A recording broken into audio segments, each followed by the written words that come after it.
বন্ধুরা, আপনারা হয়তো ভাবছেন যে আমি ল্যাম্বরগিনিতে কোথায় পেলাম। তো আপনারা শুনুন কালকের ঘটনা। তো বন্ধুরা, আপনারা তো জানেন আমার কাছে কোনো সুপার কার নেই।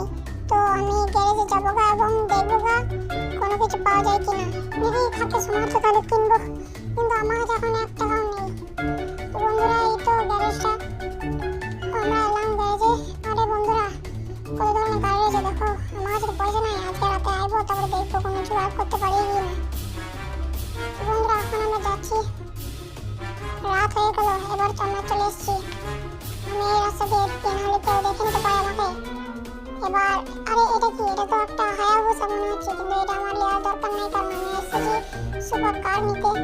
তো আমাকে এই কমলা ল্যাম্প, এটা কি বেটে গাড়িটার নাম, ওটা পছন্দ ছিল, কিন্তু আমি নিলাম ল্যাম্বরগিনি।